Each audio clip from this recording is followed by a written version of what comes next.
Welcome to my bewitching podcast, where I take you on a journey to initiate you into the mysteries and pleasures of all things magical and more. I'm Julie Nelson, Rich Witch, botanical perfumer, astrologer, and creator of the Fragrant Oracle. I'll discuss a myriad of topics passionately on women rising unapologetically, witchcraft, including spells, rituals, insightful astrology updates, and oracle card readings. I'll also introduce you to special guests who share their bountiful knowledge and experience in the art of witchcraft, the intuitive and healing arts, and being wildly unapologetic.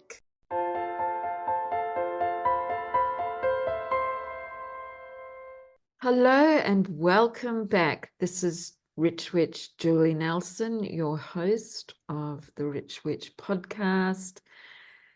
And I'm back again today with my beautiful witch and friend, the charmed witch, Stephanie Hall.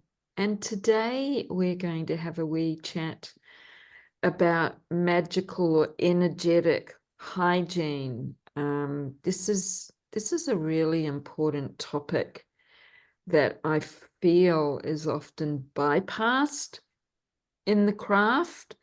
And we know that, dare I say it, that there are many people jumping on the bandwagon and wanting to do spells. And I don't mean to sound harsh or judgmental with that. It's just, this is actually for me, and I know for Stephanie, because she's a well-versed and well-practiced witch in this modern world today, is that it's a lifestyle. And for myself, and Stephanie can certainly answer for herself, for me, it is about honoring all that is Mother Nature, Mother Nature, all of her creatures above and below us, within and without, and our energetic or magical hygiene. I think they come under the same umbrella. If we're talking about our own energetic hygiene, it's going to affect and have an impact on our magical practices. This is, I feel, something that is often ignored, or perhaps not even realized how important that it is. Probably more appropriate to say that it's not something that a lot of people that feel called to do the craft are aware of. And being a witch is not all about doing spells. The spells are fantastic. It can be fun. It's also very serious and to be taken serious. It's not something that is to be taken lightly, and we have to be extremely mindful when casting spells. And there are quick spells. I always forget the term, Steph. What is it? Low energy magic. Yeah, I think you and I refer to it as low energy or low effort. Low effort magic, and then there's high effort magic. Anyway, we're going to have a conversation about this, and some of you may have heard Steph on my podcast before. However, I'll hand her over to give a quick introduction for those that have not heard her before. Hello, thank you for inviting me to join you again. Always a privilege. 'Tis for me too, which Yeah, these are a lot of fun. Thank you for inviting me. So I am predominantly a divination reader. I am a psychic. psychic medium. I'm psychic, very well versed, emerging psychic medium. My mediumship abilities are on the growth Yeah. spurt at the moment. Do we ever stop growing and learning? No, No. the development comes through there when we're ready. Yes. Lots of leveling up stages and advancements all the time. I don't believe in the term enlightenment. We have No. several awakenings and Not on several this earth. ascensions. Mm. Yeah, exactly. Because we're just constantly, Mhm. shedding and transforming, becoming wiser, becoming more knowledgeable, receiving Yes. information. Mm, love it. Sorry, back to you. No, I don't apologize for that. I have been a practicing witch for full time now for 6 years. Yeah. Before that, on and off throughout my teenage and adult years. Mm, mm, And my journey towards that it was from an interest in the occult and affinity mm, with the occult as well. At the time I started studying these things, it was not known that I had psychic ability. mm-hmm, I had shown and demonstrated that I had it, but as people who aren't intuitive or don't have the gifts or abilities there, um, it wouldn't be described as that with the way that they manifested when I was a child. okay. But that's where it all started for me, just exploring on and off. But it was mostly about Wicca and being in the Southern Hemisphere and the information in the 90s at the time in Mm-hmm, Australia there was just nothing here for you. So if you were starting out and you weren't connected in a circle or anything like we didn't have stores to go to, there might have been 3 books in your local library and they were right down the bottom of the occult mm-hmm, section on the bottom of the shelf where you wouldn't see them. mm, And there just wasn't anywhere for you to buy supplies. yeah. There was none of that. So I put down witchcraft for a long time. Okay. And yeah, I directed my focus towards my development and mastery of my psychic abilities. Mm-hmm, And I actually picked up witchcraft again because I found there that I needed assistance there with focus and manifestation, the mastery of will. mm-hmm, And the affinity to nature and everything there aside, their witchcraft and having that practice there makes you very intentional, very purposeful. And I was in a period of time there where I fell off the treadmill of life there mm-hmm. for a bit. I think some of us do. I think that's Yeah, being in a relationship was one of the things where I was always there and a part of it was in my life, but it was very challenging for me to be able to practice it every day mm, like I can now. yeah.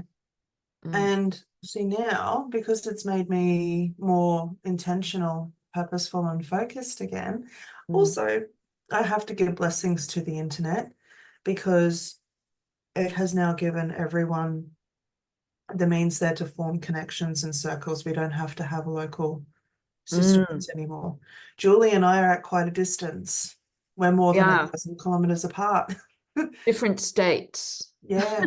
And we met online as clients. You know? We Yeah. did, and we've done rituals together. We've had many, many, many, many a magical conversation and conversation as friends, Yeah. and we've been exactly each other's clients. The readings and perfumery and astrology and charms, it's fabulous. Yes, it is. Yeah, the friendships you form, it's great. I love But it. yeah, what that's done though is it has opened up a lot of information and a lot of means there to find supplies. There's a lot of misinformation out there, but there's also a lot of information available to me now to form a practice there that sits with me and Mm, my environment as mm, well, because as I said, we're in the Southern Hemisphere here, so a lot of traditional plants and everything are not native or endemic here, and our seasons are a bit different. It's not always just as easy as flipping everything. You know, it's a reverence and affinity for the land, and building a craft there that can work with that.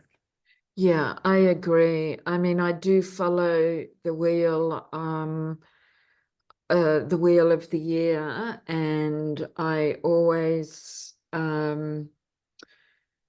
like to educate people in the Southern Hemisphere. And there are the set dates, and then there are the actual seasonal dates. And I like to follow the seasonal, and depending on where you live in Australia too, I mean, it can be quite different with Mm, weather patterns because it's quite a vast continent, yeah. they want to call us.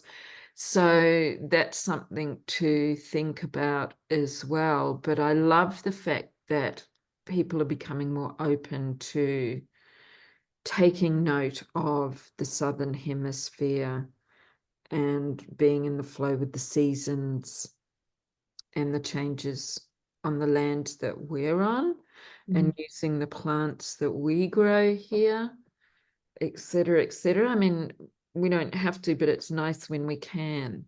yes. Yeah, it does depend on where one's craft is focused. So if you're Mm. more of a natural green based witch, hearth witch, hedge witch, that sort of thing there, you know, but paying attention to where you're located is important.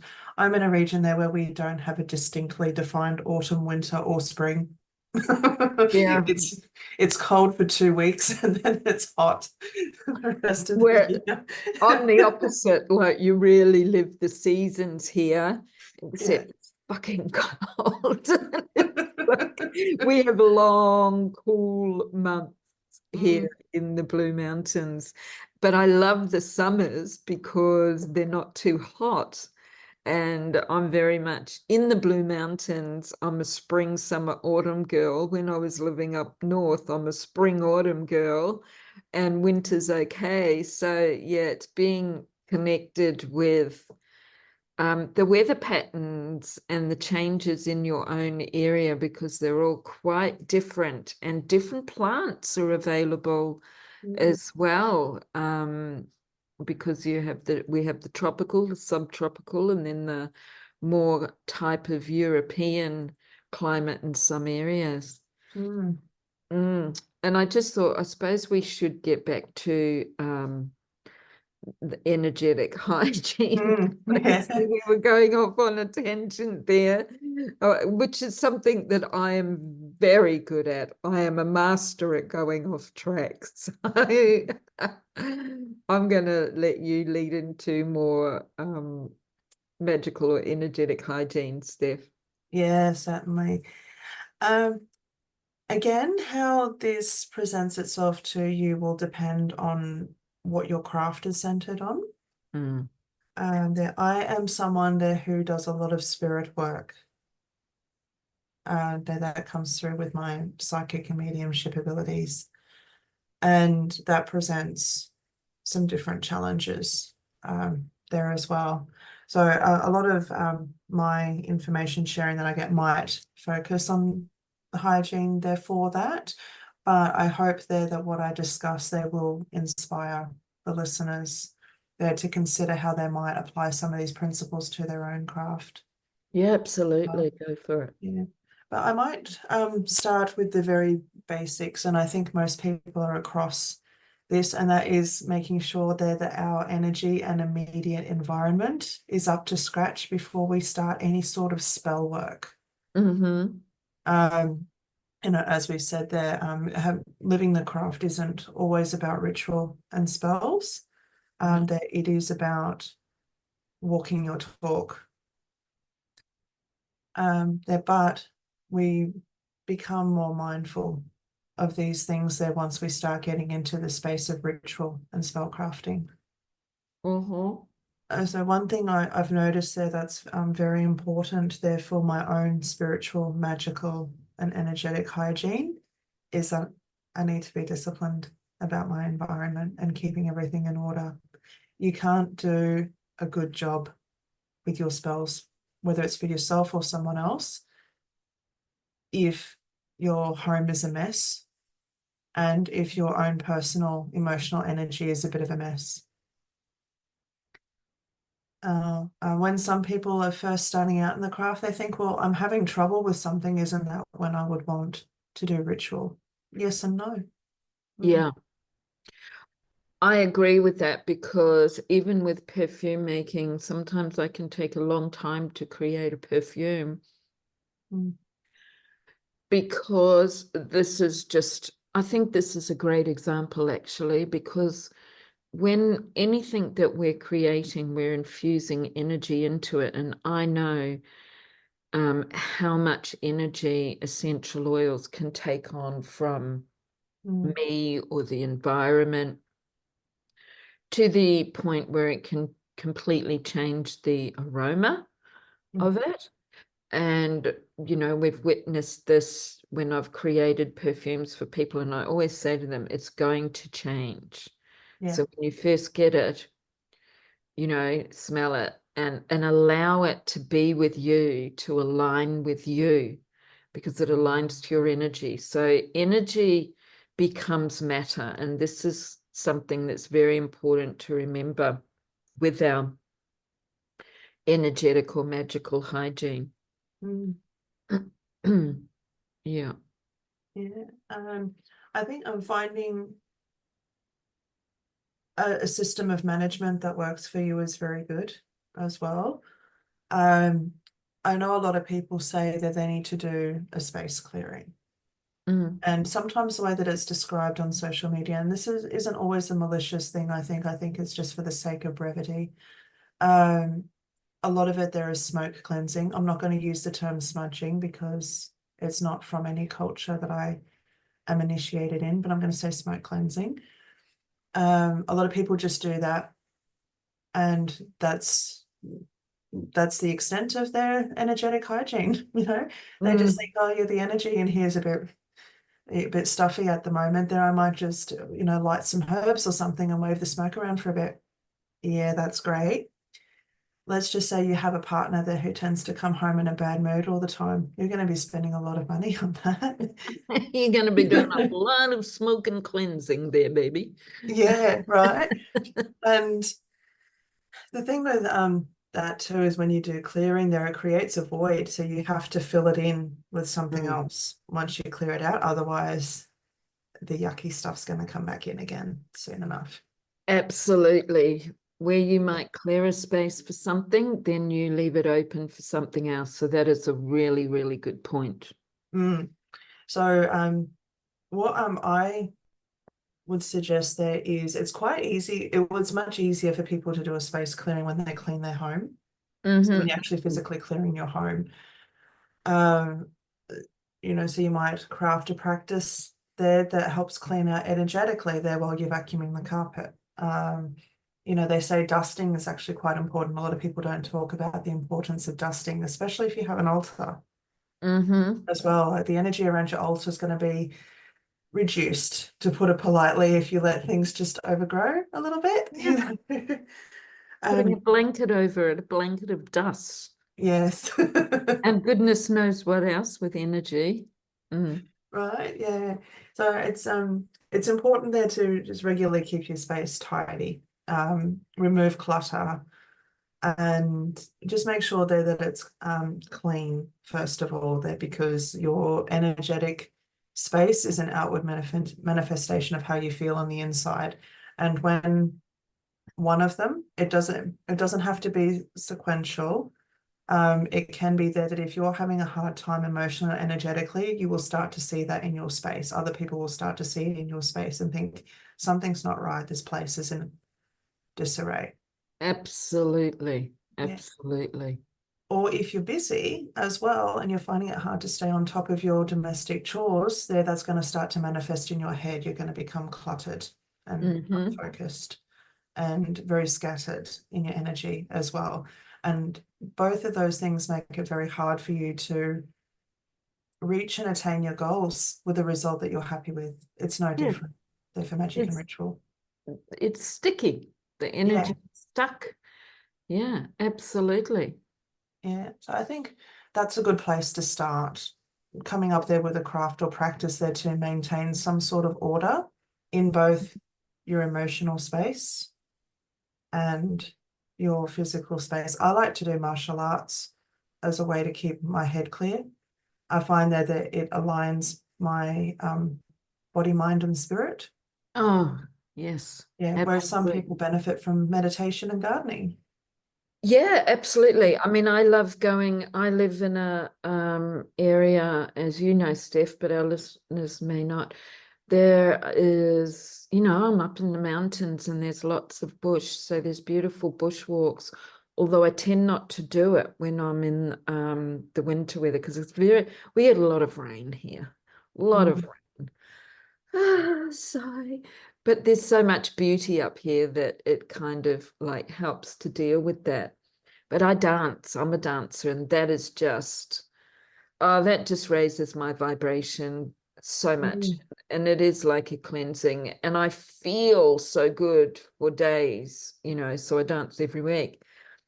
But I'm going to take us back a little bit more into our own self as well with our energetic hygiene, with starting with, well, we've talked a little bit about habits or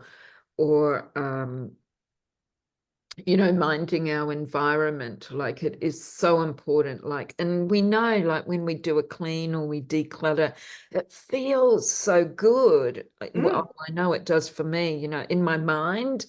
I've cleaned my house and my mind feels more clean and clear. And I'm going to bring this other aspect into it as what we put into our body Yes. because like I'm a very healthy eater, and don't get me wrong, I like to have chocolate, but I always have vegan or good quality chocolate. I drink a lot of water, and sometimes I like to have food that may not be considered to be healthy, but I actually am on a daily basis very healthy with my eating habits. And for me, that makes a big difference to my physical being and my emotional and psychological being Mm. because it keeps me clean from the inside. And of course, that has that ripple effect. My mind feels more healthy. And I mean, experiment with it. So for, I'm not a fast food eater. I'm one of these people that wants to see all the fast food like McDonald's and Red Rooster and KFC all closed down. And the reason being is because some people can't help themselves and they live on it. It's different to having it once in a blue moon. It's so toxic and so bad for your health. And if you're not eating well and drinking clean beverages, and look, it's fine to have tea, it's fine to have coffee, it's fine to have a milkshake. But keep it as a treat. Well, tea and coffee is a bit different, but when you look at um milkshakes or the real sugary things, it's so toxic, and it matters to our body, inside our body. That's what our inside, our internal hygiene. And so drinking lots of water to flush it out, eating lots of raw and cooked vegetables and fruit. So I'm going to invite our listeners to, if they feel like they have a craving, because sometimes that craving, we can turn that around. Like sometimes I'll feel like, oh, some hot chippies would be nice because it's really cold and I'm out. And then I'll think, now hang on a minute, how am I going to feel once I've eaten them? And I know that my body doesn't like it, and that's enough to stop me from doing it because I'm recalling the feeling that my body is experiencing because it drops the vibration, the energy. I feel yuck. Whereas if I go and have, a piece of fruit or a sushi roll, which I consider to be healthy, we've got the best sushi place here, and they are so busy that they're constantly making fresh um, sushi rolls, and I'm okay to eat the rice. I love seaweed, and I have vegetable or salmon ones because I used to be vegan, but I'm more vegetarian, pescatarian now. So think about what you're putting into your body, because that is your internal hygiene that will have an effect on your external hygiene, because what we eat is like we become. And if we're eating shitty foods or high sugar foods all of the time, it makes us feel yuck. And if you don't notice any difference, then I dare I say it, you're eating too much shit in your life. You're eating too much sugar, too much crap. Because I tell you, when you then turn around and eat something that is more healthy, your body loves it. Your body loves it. And we all know that, for example, sugar is addictive, and it's highly, refined sugar. It's awful. And there's so much sugar in fast food. So we want to be aware of what you're putting into your body, putting on your body, and then around your body. Mm-hmm. And yeah, and there's lots of even things that we can do, because what is energetic or magical hygiene? This is the question to ask yourself. What is it? And for me, it's being healthy. Mm. Healthy body, healthy mind, healthy environment. So as you said, we're saying, Steph, you know, cleaning, decluttering, and what else can we to me, food is very important. And I love water. I know some Mm. people struggle with water. I actually love it. I Yeah. don't like drinking tap water, and I avoid that. I do have a filter that I use here. I go and collect spring water, and for many, many years, many, many, many, many years, I've lived off rainwater, and I love rainwater. You still need to filter it.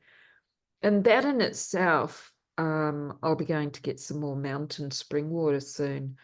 Wow, the vibration that water holds is phenomenal. Mm. It's coming from springs from the mountains, and it's just such high vibrational water. Mm. Yeah, to go right back to the beginning, I guess, and I thought I didn't explain it very well there, but for magical and energetic hygiene, what you really want out of that is to a practice there that doesn't contribute to making you ill, whether that is physically, emotionally, and spiritually. Yeah, absolutely. I Mm. mean, that's it in a nutshell. And our environment, Yes. Yeah. like loving Mother Earth. We've said this before in other conversations, where we live in a very disposable um, country, and be mindful, with food and wrappers. This is all about our environmental hygiene, and Mother Earth. I mean, she's not doing so great at the moment. Well, she actually can survive a lot. We are, as humans, people, um, very the most destructive component of our planet Earth's hygiene, its health, and its wealth, and its richness, and her thriving. Because long after we're gone, even if humans do become extinct at one point, she's just going to totally thrive. Mm. So being mindful of every layer from deep inside yourself Mm-hmm. to external of yourself and beyond your own home. Yeah. And I'm quite happy to touch on that briefly if you'd like. Please do. Especially how it pertains to magical and energetic hygiene.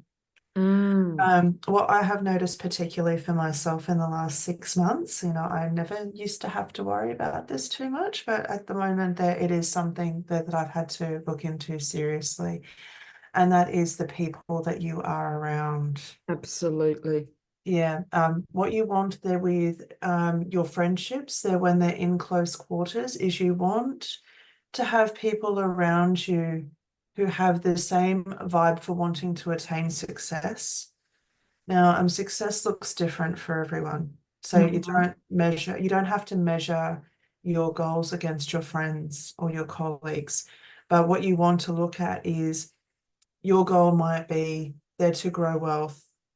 You're not going to grow wealth there if you hang around people there who have a bit of a cavalier attitude to spending and saving and building wealth, You're going to Or find, that think money or wealth is evil.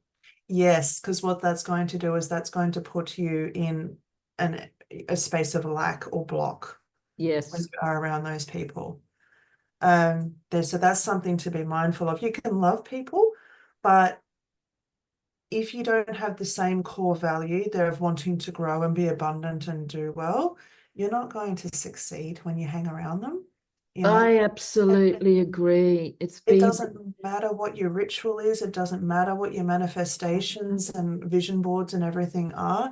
If you could be doing all these things there, but if you're hanging around someone there who just does not care about that, that is going to poison the well. it absolutely, and that's such a good Mm, um, point to elaborate on for myself, and we've spoken about this privately many a time. Like, I have no desire to be around people that don't have the same core values as me, and it doesn't mean that I don't like those people. mm, I don't want to have to be um, up against an energy that scoffs or laughs, because I'm very passionate about Mother Earth, and I'm very passionate about the cruelty with animals and other people. And sometimes other people's ignorance is very innocent, and sometimes it's purposeful. mhm, But their hygiene breaks through energy that is my energy. And even if we're protecting ourselves, and I find in the world today that's something that I do on a daily basis, is, putting that intention out of having the right people around me, calling those people or attracting those people to me, and likewise. And as I said, it's not about malice, as you mhm, mentioned also, Steph. It's about keeping my environment clean, and that includes me in from the inside out. mhm. Yep. Yeah. And it's quite interesting because I now live in a complex where there's 5 townhouses, and I haven't lived in something like this for decades. And I'm noticing things, excuse me, I'm noticing things like, ooh, I love this place, but I'm thinking I'm in much closer quarters to people that are very, very different to me. Mhm. And so I'm really minding my own energy Yeah. because I can't change them. But the thing is that I'm at a place and I've had so much practice that I'm able to do that. It's not hard. Whereas Mm, previous where I lived, I've recently had that experience, was I never realized how dark the energy that was attached to me was until I moved out of there a few weeks ago and moved into this new place. And it wasn't actually the home, it was mm, the owners mm, of the home. Um, and so that actually, and I know both you and I pulled back on um, our magical practices somewhat. There were times where I just felt like I could not do a spell. mhm. You know, I would do very low effort stuff because the thing was that it was like it wasn't working, Yeah. you know, Yeah. It's I have being an that awareness. example. I have an example of how being around people with the same values but not the same goals there works. Okay. Yes, thank you. So Yes. for an example, I live in a neighborhood there where after a certain time at night and in certain areas it's not safe. Mm, mm, Um, Otherwise, there it's perfectly fine. There have been some safety issues around since I've been here. Now, how that has been able to be placed under control is I live in a small complex there where everyone wants to be safe. mm, Now, the people I'm surrounded by are not spiritually energetic people. And when I say that, I mean, no, that's not their focus. They're very material world, real world logic driven, right? struggles. Whereas I'm more spiritual. Yeah. But what we've got here, though, is the people I live in the same building with, they value safety as well. But the Mm, steps that they're taking there to craft that safety is community contact, where we look out for one another for the safety of the building and mm, one another there. And they've got other things in place, other security measures. They're all physical, right? They're to try and protect our personal safety and where we live. And that's fabulous. Guess what I do to contribute to that? I create an energetic ward mm. of the Yes, property to help spiritually keep people who are not good for us away. yes, And it actually has an effect. And it has an effect there, one, because everyone I live with values safety and everyone is contributing to creating that safe environment for us in different ways. yes, But it works because we all value the same thing. And this is what I talk about there with hygiene and associating yourself with people who have the same values. Like yes, we're achieving our goal there of living in a safe building and a safe neighborhood there because we're all contributing to that. yeah. And the right community and connections that we have is so, so, so important Yeah. um, for our health and well-being. So being Mm. safe, being secure. So to recap on this conversation, I mean, we've covered a few things which are really good. And again, like every conversation, we could go much deeper. Mhm. But it's food for thought for our listeners that being in a spiritual practice, being a witch, a shaman, however you like to call yourself or whatever your practices are, is that our hygiene, our health, our own health practices are very important. So what we put into our body, what we put on our body, and what we surround ourselves with. And that doesn't necessarily mean immediate surroundings either, because community isn't necessarily right next door, but Mhm. that's a really good start.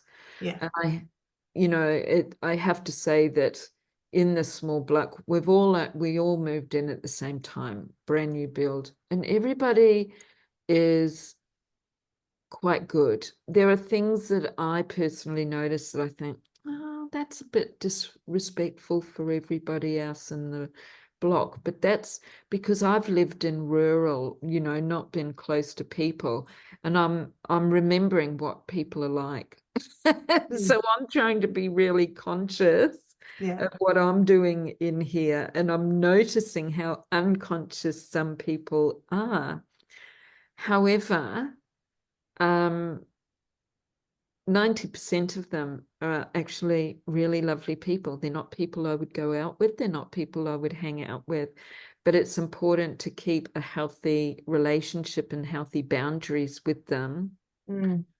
for my spiritual, magical hygiene and practices. Mm. Yeah. So any last words there, Steph? Um, Not something there that won't go on for about 10 minutes. That's it. That's it. But I think we've given some people enough food for thought. Yes. Yeah. Oh, did maybe this can be a part two or something there, but I would like to for us there to open a conversation there about attitudes as well. Um, Yes, let's yeah, do it. Mindfulness, our own thoughts and feelings, our attitudes towards things, and yeah, and how just people how we value show it. up all together there in magical practice and the impact it has on our practice, whether we realize it or not. Oh, absolutely. Yeah, we can absolutely do that. That sounds fantastic. So in the meantime, my lovelies, I am going to say thank you for being here and listening. And again, both mine and Stephanie's contact details will be in the show notes if you wish to connect and have a talk or follow us, follow our practices, and keep thinking about your personal magical or spiritual hygiene, and then that of the energetic hygiene that is around you. And we know that practice can make perfect. And what is perfect? Well, I don't think there's any such thing on this plane, but you know what I mean. The more we practice, the better we get at it. That's right. Yeah. And educating ourselves and feeling into it, taking notice, like, how are we feeling? What is the difference? If you are a person that likes to eat a not so healthy nutritional intake, explore and experiment with the difference. If you're a person that may not really care what your place looks like, at least keep your sacred magical or energetic space clean. Take notice of the hygiene of that space. I mean, my whole environment is, I've got altars all over the place, so I've got to be really mindful. And anyway, I'm starting to waffle on again, so I'm going to sign off. And I want to thank you again, Steph, for coming on with me. And I know we'll be talking again. So thank you for being here, and we will see you on our next podcast. Bye for now, and may you always be in magical bliss.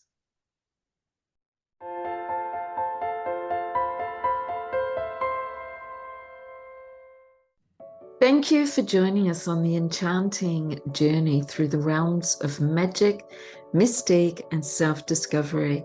I hope you enjoyed our time together on the Rich Witch podcast, where we delve into the depths of witchcraft, astrology, and the unapologetic rise of women. Please subscribe, rate, and leave a review. And as we wrap up, I encourage you to carry the wisdom and magic we've shared into your own life. Embrace the power within you and revel in the beauty of your own unique journey. Stay tuned for more magic, and in the meantime, stay curious and know your magic is a gift to the world. Blessed be, beautiful ones, and remember, the magic is always within you. This is Julie Nelson, signing off.